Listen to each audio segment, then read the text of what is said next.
সে যে এত চালাক ছিল আমি বুঝতেও পারিনি।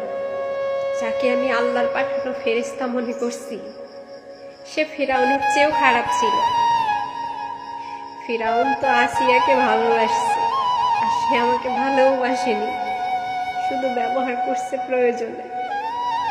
আরে আজ হয়তো বা ভাবতেছো যে তাকে ঠকাইছি, কত সুন্দরভাবে ঠকাইছি, নীরবে ঠকাইছি। সে তো কিছুই করতে পারলো না, সে তো আমার কিছুই করতে পারবে না।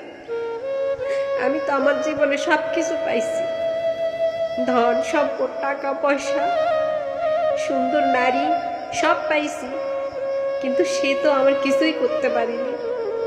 এমনকি সে মাথা উঁচু করে বলতেও পারেনি, কেন আমাকে ঠকাইলা, কেন আমার সঙ্গে প্রতারণা করলা, কেন বিশ্বাসঘাতকতা করলা।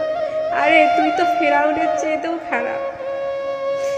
আল্লাহ ছাড় দেয়, ছেড়ে দেয় না, একদিন তোর বিচার অবশ্যই হবে। আমার মামুদ একদিন বিচার অবশ্যই করবে।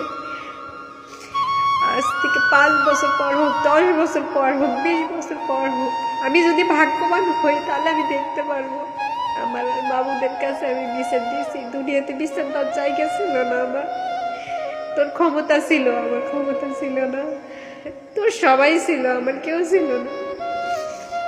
আমাকে এতটা নীরবে ঠকাইছিস যে আমি কাউকে বলতে পারিনি, আমার আল্লাহর দরবার ছাড়া।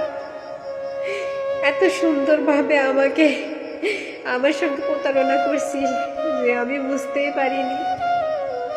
মানুষ মানুষকে কিভাবে এত সুন্দর করে মানুষকে ভেঙে চুরমার করে দিয়ে যায়। একবারও কি ভাবে না যে জেনে শুনে একটা মানুষকে কিভাবে ব্যবহার করে ঠকায়। প্রকৃতির একটা কথা বলে কথা আছে, যেমন কর্ম তেমন ফল। এই 2 দিনের দুনিয়াতে, এই 2 দিনেরই সুখ। একদিন না একদিন তোর বিচার আল্লাহ করবেই। তোকে আল্লাহ কখনো কোনো দিনই মাফ করবে না। আমার কোনো দোষ ছিল না, কোনো অপরাধ ছিল না।